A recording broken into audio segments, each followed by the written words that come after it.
The crisp mountain air nipped at Alex Rivera's skin as he navigated his battered pickup truck along the twisting dirt road leading to his cabin. The whispering pines range loomed above, a majestic barrier of snow-capped peaks and dense evergreen forests that had been his family's haven for generations. The cabin itself was a humble log structure, built by his grandfather in the 1950s, long before the suburbs began creeping up the valleys below.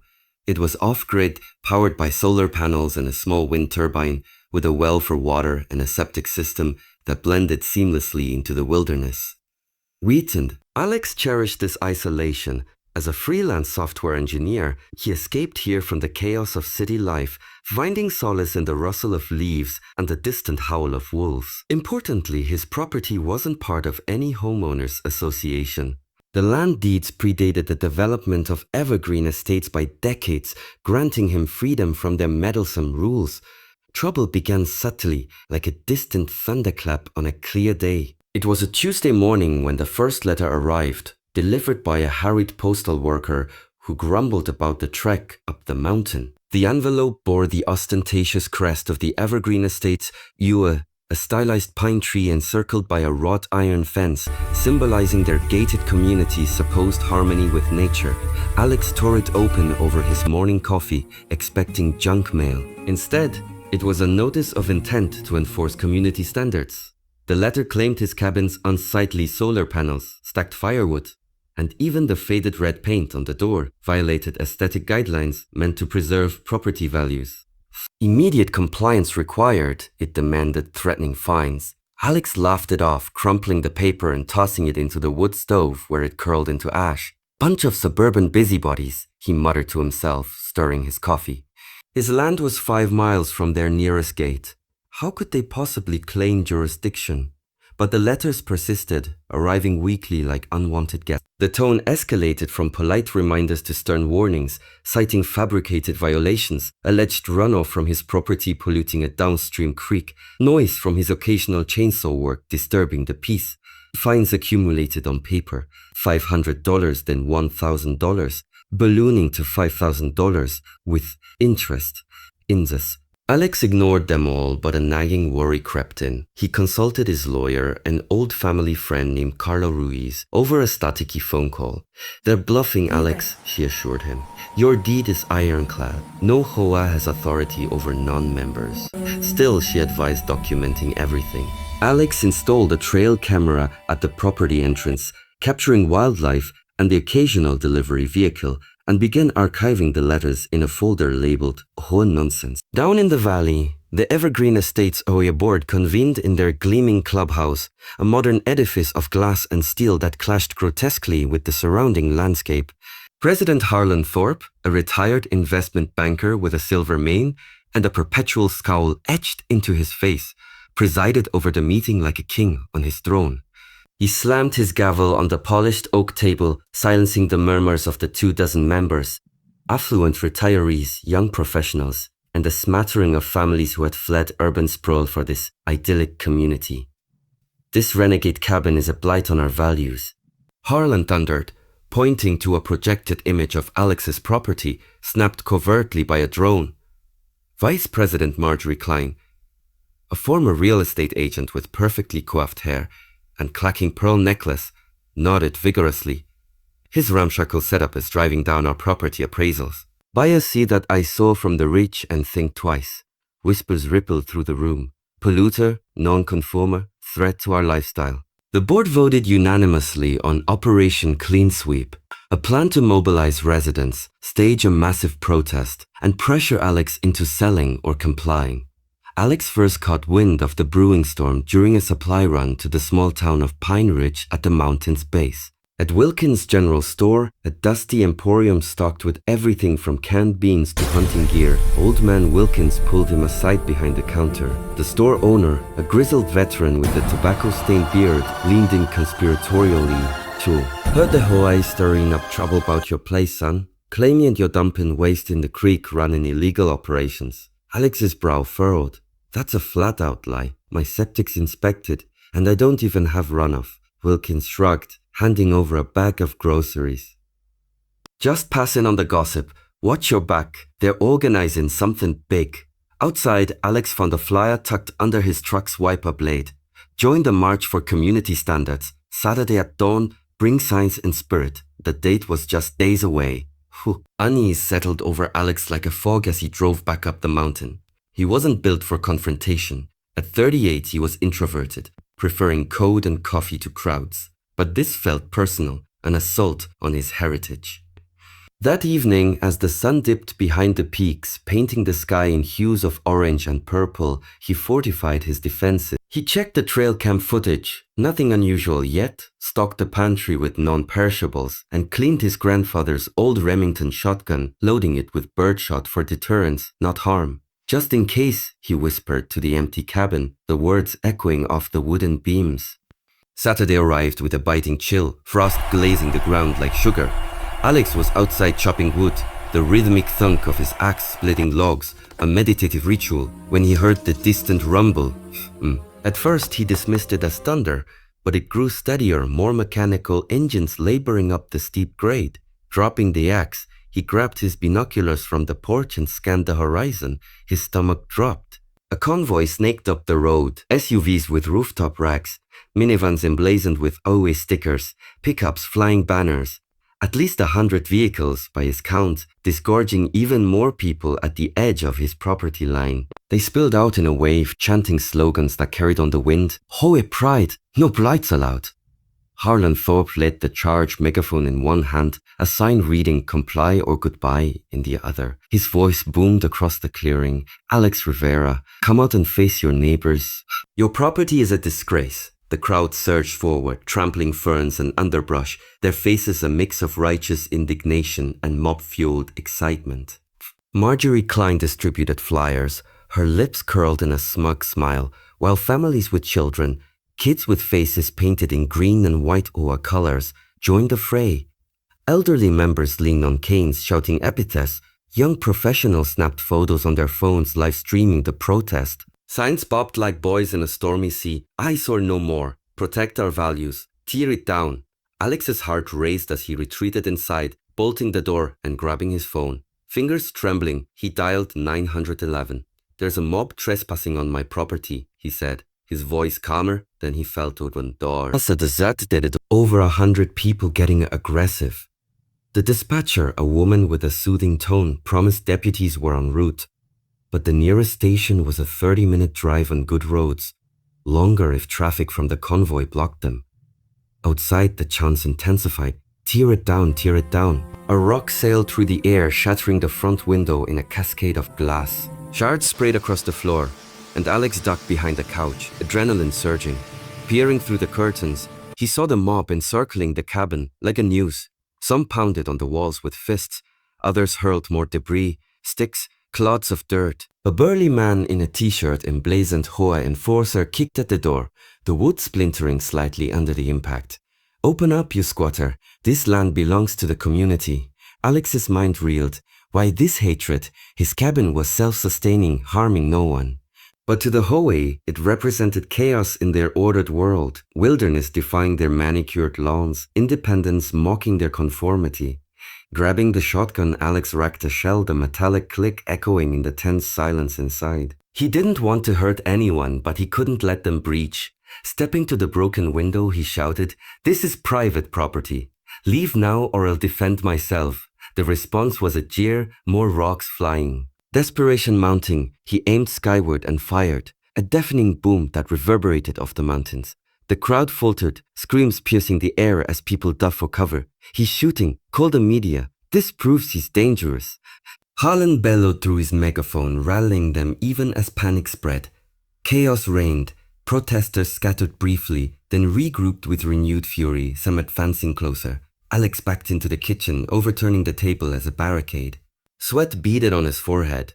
This was no longer a protest. It was a siege. His thoughts flashed to his grandfather, who had built this place as a refuge from the world. Now that world was at his door, claws bared. In the distance, sirens wailed, growing louder as they climbed the mountain. The mob pressed on, a few breaching the porch steps. Alex's finger hovered on the trigger, praying he wouldn't have to use it. Lightning seemed to strike as the first deputy cruiser crested the hill, lights flashing in a swirl of red and blue. Sheriff Lena Vargas, a no-nonsense woman with 20 years on the force, stepped out first, her bullhorn blaring. "This is the sheriff's department. You are trespassing on private property. Disperse immediately or face arrest." The crowd hesitated, murmurs rippling like waves. Waggling like wave. Harlan approached Vargas, gesturing wildly with his megaphone. "Sheriff, this man is violating community codes. We are here peacefully to protest." Vargas scanned the scene, the broken window, scattered rocks, splintered door, and her eyes hardened. "Peaceful? For peaceful? This looks like vandalism and assault to me. Back off now, or we'll start cuffing." Deputies formed a line, pushing the mob back step by step. Alex emerged from the cabin cautiously, shotgun lowered but ready. "They're lying, Sheriff. I'm not in their hoe, never have been." Vargas nodded, recognizing Alex from occasional town runs. "I know your family land, Rivera. We'll sort this out." But the crowd wasn't quelled easily. Shouts of corruption and HOA rights filled the air. A scuffle erupted when a protester shoved a deputy, leading to the first arrest, cuffs clicking amid yells. As the sun climbed higher, casting long shadows across the clearing, the standoff dragged on. More deputies arrived, taking statements, photographing damage.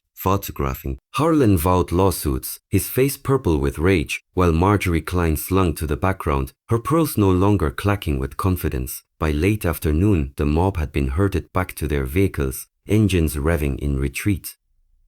Alex watched from his porch, exhausted but defiant, as the last SUV disappeared down the road. The cabin bore scars, broken glass, trampled gardens. But it stood. This wasn't over. The HOA had awakened something in him, a fierce protectiveness. He'd fight back, expose their overreach. Little did he know, as the sun set in a blaze of crimson, that this was merely the opening salvo. Deeper schemes brewed in the valley below, where Harlan Thorpe licked his wounds and planned his next move. The night enveloped the mountains in a blanket of stars, their twinkling light a stark contrast to the day's turmoil. Alex patched the shattered window with plywood from his shed, nails hammered in with forceful blows that echoed his lingering anger. Sleep eluded him. Every creak of the cabin settling sounded like footsteps, every gust of wind through the pines like whispered threats. He replayed the events in his mind, the surge of the crowd, the crash of rocks, the boom of his shotgun. What drove these people? Fear of difference. Greed for land? The HOA had transformed ordinary folks into a frenzied mob, all over invisible boundaries and arbitrary rules. Dawn broke with a gentle light filtering through the trees, birdsong replacing the chants in Alex's ears. He brewed coffee, stronger than usual, and sat at the kitchen table staring at the archived letters. It was time to counterattack. He called Carla Ruiz again, detailing the raid. "This is harassment, possibly criminal," she said, her voice sharp. "We'll file for a restraining order against the HOA board. Gather evidence, photos, videos, witness statements." Alex nodded to himself, firing up his laptop. He scoured public records online, HOA meeting minutes revealing aggressive expansion plans, board members with ties to real estate developers. The puzzle pieces fit. Evergreen Estates wasn't just about community standards. They wanted to annex the rich for luxury condos, turning wilderness into profit. Alex's cabin blocked their proposed access road, making him the linchpin in their scheme. The revelation fueled his resolve. He emailed a journalist friend, Mia Chen, from his city days. "Got a story for you. HOA gone rogue, mob attack on private land.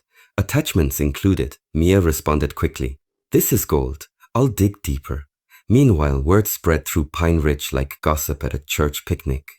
At Wilkins' store, locals clapped Alex on the back. "You're a legend, boy.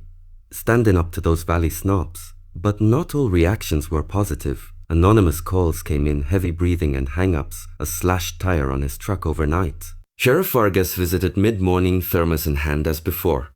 "We arrested 5 from the mob vandalism. Assault on officers. Harlan's lawyering up, but your trail cam footage is damning." She revealed more. The HOA pushing for county annexation. They bribe officials with donations. "Your land's the holdout." Alex clenched his fists. "I won't sell." Vargas smiled faintly. "Good man, but they're connected. Watch for dirty tricks." The warning proved prophetic. By afternoon, a drone buzzed overhead, circling the cabin like a vulture. Alex stepped out, shotgun raised. "Fai, get that thing off my property." The drone hovered mockingly before darting away. He reported it, but no laws broken. Yet, paranoia deepened. He installed more cameras, rigged motion lights. Allies emerged, a group of non-HOA locals, farmers like old Jeb Harlan, no relation to Thorpe, hunters, environmentalists, formed a loose network. They met at the diner sharing stories of HOA bullying. "We'll picket their gates," Jeb suggested. Alex shook his head. Legal ways first. But if they come again, midweek, the escalation hit. Alex awoke to acrid smoke, his tool shed ablaze, flames dancing in the pre-dawn dark. He rushed out with a hose, dousing the fire, but tools and supplies were ruined. Arson, no doubt. Boot prints led to the road, tire tracks matching HOA-style SUVs. Vargas arrived with forensics, collecting evidence. "This is felony territory. We'll trace it." Fury boiled over. Alex drove to the valley, storming the HOA clubhouse during a board meeting. "You torched my shed." He accused, bursting through the doors. Harlan feigned shock. "Slander. Call security." But Alex held ground, phone recording. "I have proof. This ends now." The room erupted. Arguments, some members siding with Alex. Whispers of doubt. Marjorie shrieked. "Traitor!" Security dragged him out, but not before seeds of dissent were planted. Police intervened again, questioning the board, seizing records. Embezzlement rumors surfaced. HOA funds diverted to personal accounts. The mob mentality fractured. Former protesters apologized anonymously, regretting the frenzy. As investigations deepened, Alex rebuilt, allies rallying with petitions against annexation. Media exploded. Lone wolf versus HOA pack. Harlan's empire teetered, but danger lurked. Threats escalating to dead animals on his porch, slashed lines. One stormy night, the climax brewed. Thunder rolled as engines approached, fewer, but armed with intent. A dozen loyalists, masked, stormed with crowbars, chainsaws. "Burn it." Alex barricaded, firing warnings. Lightning illuminated the melee, figures advancing through rain. He radioed Vargas, intruders armed. Deputies raced up, sirens piercing the storm. Gunfire exchanged, suppressive, not lethal. A thug breached. Alex tackled him, wrestling in mud, hatzing in mud. Punches landed, blood flowing. Police arrived, arrests following. Harlan's circle exposed, HOA dissolving amid scandal. Peace settled uneasily over the mountains in the aftermath, like a fragile ceasefire after battle. Alex surveyed the damage from the night raid, scorch marks on the porch, muddied footprints tracking through his home, and felt a mix of relief and lingering rage. The arrested assailants, including Marjorie Klein and a handful of hired thugs, faced charges ranging from trespassing to attempted arson. Harlan Thorpe, pulling strings from afar, denied involvement, but wiretaps and financial trails painted a damning picture. The HOA board disbanded officially. Thanks for joining us Assets today. frozen by the Let's county dive amid into our fraud topic with some investigations. great insights from our Locals in guests. Pine Ridge celebrated quietly. The Valley Tyrants had been humbled. But victory came at a cost. Alex's once serene retreat now felt like a fortress under siege. He spent days repairing, nailing new boards, replacing windows with reinforced glass. Sleep remained elusive, haunted by flashbacks of the mob's faces twisted in hate. Mia Chen's article hit the wires. Mountain Mayhem, How One Man's Cabin Defied an HOA Empire. Bah! It went viral, drawing national attention. Interviews, requests flooded in, but Alex granted few, preferring to channel energy into his new non-profit, the Free Lands Alliance.